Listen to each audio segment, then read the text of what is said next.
আসসালামু আলাইকুম। হ্যালো বন্ধুরা, basic full technique IT or tips চ্যানেলে আপনাদেরকে স্বাগতম। প্রতিবারের মতো আজ একটি ভিডিও নিয়ে আসছি মাইক্রোসফট এক্সেল এর। আজ এই ভিডিওর মধ্যে আমরা একটি টপিক দেখব। চলুন ভিডিওটি শুরু করা যাক। দেখুন আমি এখানে নিয়েছি ভ্যালু, তারপর নিয়েছি পাওয়ার। এখান থেকে আমরা বের করব পাওয়ার। পাওয়ারটা আমরা বের করব। আমরা কাজের সাথে সাথে আমরা দেখব কিভাবে আমরা পাওয়ারটা আমরা এখান থেকে আমরা বের করতে পারি। এখানে দেখুন লেখা আছে ভ্যালু পাওয়ার। এটা আপনাদেরকে দেখিয়ে দিব কিভাবে পাওয়ারটা এখান থেকে বের করতে হয়। এখন ভ্যালু, আমাদেরকে এখানে ভ্যালু নিতে হবে। আমরা এখানে ভ্যালু নিয়েছি, দেখুন। এখন এটা একসাথে সিলেক্ট করুন, করার পর এটা এখানে সেন্টার উপরে ক্লিক করুন, মাঝে চলে আসছে। এখন আমরা তার পাওয়ারটা আমরা বের করব। দেখুন আমরা এখানে পাওয়ারটা আমরা বের করব। দেখুন আমাদের এখানে ভ্যালু দেওয়া আছে প্রথমে 2, তারপর এখানে দেওয়া আছে 3, তারপর দেওয়া আছে 5। দেখুন আমাদের এইভাবে আমাদের এখানে দেওয়া আছে। এখন আমরা চাচ্ছি আমরা যে পাওয়ারটা বের করব কত দিয়ে আমরা পাওয়ারটা এখানে আমরা বের করবেন। আপনারা যখন পাওয়ার বের করবেন তখন কত দিয়ে আপনারা পাওয়ার বের করবেন? 2 দিয়ে বের করবেন, নয়তো আপনারা 3 দিয়ে বের করবেন, নয়তো আপনারা 5 দিয়ে বের করবেন। এটা হলো আপনাদের ইচ্ছে। যখন আপনাদের কাজের ক্ষেত্রে যখন যেই পাওয়ারটা দিয়ে বের করতে হয়, পাওয়ারটা দিয়ে আপনারা এখানে বের করতে পারেন। 2 এবং 3 দিয়ে আপনাদেরকে দেখিয়ে দিব কিভাবে আমরা এখানে পাওয়ারটা আমরা বের করতে পারি। তার জন্য এখানে ক্লিক করুন প্রথমে 2 দিয়ে, কিবোর্ড থেকে ইকুয়াল বাটন প্রেস করুন, তারপর এখানে লিখুন পাওয়ার। লেখার পর আমাদের এখানে চলে আসছে, এখানে ডবল ক্লিক করুন। ডবল ক্লিক করার পর এখানে দেখুন লেখা আছে নাম্বার। নাম্বারটা হলো এর মধ্যে গিয়ে ক্লিক করুন। দেখুন আমরা এখানে ক্লিক করব। ক্লিক করার পর এখানে কমা ব্যবহার করুন। তারপর এখানে পাওয়ার কত চাচ্ছেন এখানে দেওয়ার জন্য। আমরা চাচ্ছি প্রথমে 2 দিয়ে করার জন্য 2 দিব। 2 দেওয়ার পর কিবোর্ড থেকে ব্রেকেট বাটন প্রেস করুন, তারপর এখানে ইন্টার বাটন প্রেস করুন। দেখুন আমাদের এখানে চলে আসছে। এখানে 3 আছে, তার জন্য এখানে ক্লিক করুন, ইকুয়াল বাটন প্রেস করুন, এখানে লিখুন পাওয়ার। এখানে ডবল ক্লিক করুন, এখানে নাম্বার 3 এর উপরে ক্লিক করুন, এখানে কমা ব্যবহার করুন, তারপর পাওয়ার কত 2, এখানে 2 লিখুন, তারপর এখানে ব্রেকেট ব্যবহার করুন, ইন্টার বাটন প্রেস করুন। দেখুন আমাদের চলে আসছে।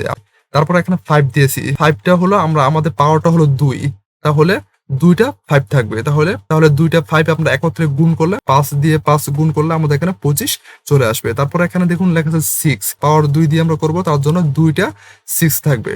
2টা 6 একত্রে গুণ করলে আমাদের এখানে 36 চলে আসে। এখন আপনারা এখানে সূত্র ব্যবহার করে প্রতিটা করতে পারবেন। তারপর আপনারা এখানে ক্লিক করুন, ক্লিক করার পর একটু নিচে আসার পর দেখুন একটা প্লাস আইকন আসছে, আসার পর একটু নিচে নিয়ে আসুন। আমি একটু আগে আপনাদেরকে এখানে বলেছি 25, তারপর এখানে বলেছি 36। দেখুন আমাদের এখানে চলে আসছে।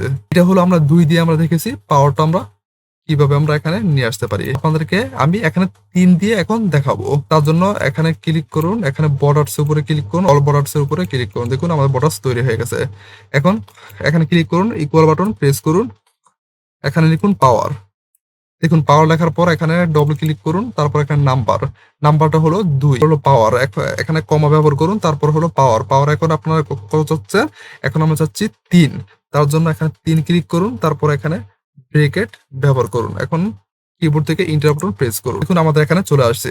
আমরা পাওয়ারটা আমরা নিয়েছি 3, তাহলে এখানে 2, 3টা 2 থাকবে। এটা 3টা 2 যখন আমরা একত্রে গুণ করলে তাহলে আমাদের এখানে 8 চলে আসবে। এখানে প্লাস আইকন আসার পর এখানে নিচে নিয়ে আসুন।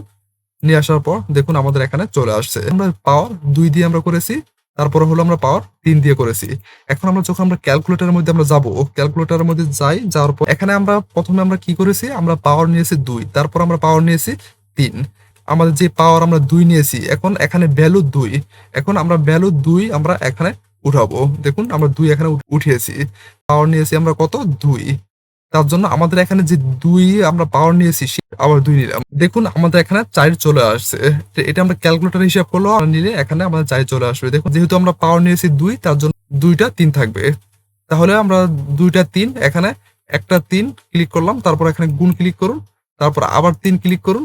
ক্লিক করার পর এখানে গুণ চিহ্ন ক্লিক করুন, তাহলে দেখুন আমাদের 9 এখানে চলে আসছে। দেখুন চলে আসছে। এখন তারপর এখানে দেখুন লেখা আছে 5। এখন আমরা পাওয়ারটা নিয়েছি কত? 2। এখন পাওয়ারটা আমরা 2 নিয়েছি, এখানে যে 5 আছে সেই 5টা আমাদের এখানে 2 বার থাকবে। তাহলে দেখুন আমি আপনাদেরকে এখানে দেখিয়ে দিচ্ছি। এখানে 5 একবার নিয়েছি, এখানে গুণে ক্লিক করুন, আবার 5 আপনারা নিয়েছি, তারপর এখানে গুণে ক্লিক করুন। দেখুন আমাদের দেখুন 25 চলে আসছে। এটা হলো পাওয়ার। এটা হলো আমরা এইভাবে আমরা পাওয়ার আমরা এখানে নিয়ে আসতে পারি। দেখুন আমরা এখানে 3 নিয়েছি, তাহলে এখানে 3 যে পাওয়ারটা আমরা নিয়েছি 3 বার আমাদের এখানে 2 থাকবে। দেখুন একবার 2 উঠাইলাম, গুণ 2, গুণ 2টা 2 বার, আবার গুণ আবার 2, তারপর এখানে গুণ চিহ্ন ক্লিক করলাম। দেখুন 8 আমাদের এখানে চলে আসছে। তারপর এখানে ৩, এখানে আমরা নিয়েছি কত ৩, পাওয়ার নিয়েছি ৩, তাহলে ৩ বার ৩ থাকবে। তার জন্য এখানে দেখুন একবার 3 গুণ 3 গুণ 3, দেখুন আমাদের এখানে ২৭ চলে আসছে। তারপর এখানে আমরা 5 নিয়েছি, আমরা পাওয়ার নিয়েছি 3, তাহলে আমাদের এখানে এখানে 5 3 বার থাকবে। আমাদের ৫ গুণ ৫ ২ বার, আবার গুণ ৫, দেখুন এখানে গুণ, দেখুন আমাদের এখানে ১২৫ চলে আসছে। এটা হলো আমাদের এখানে পাওয়ার। আমরা এইভাবে আমরা পাওয়ার বের করতে পারি। আপনাদের ম্যানুয়ালি আপনাদের তৈরি করতে হবে না। এই ফর্মুলাটা ব্যবহার করে আপনারা সহজেই আপনারা যত পাওয়ার দিতে হয় আপনারা তত পাওয়ার দিয়ে আপনারা এখানে বের করে নিতে পারবেন। যদি ভালো লাগে অবশ্যই আমাদের চ্যানেলটি সাবস্ক্রাইব করে পাশে থাকা বেল আইকনটি বাজিয়ে দিবেন পরবর্তী ভিডিওটি পাওয়ার জন্য। আবার দেখা হবে পরবর্তী ভিডিওতে। ভালো থাকবেন, সুস্থ থাকবেন, সবাইকে ধন্যবাদ।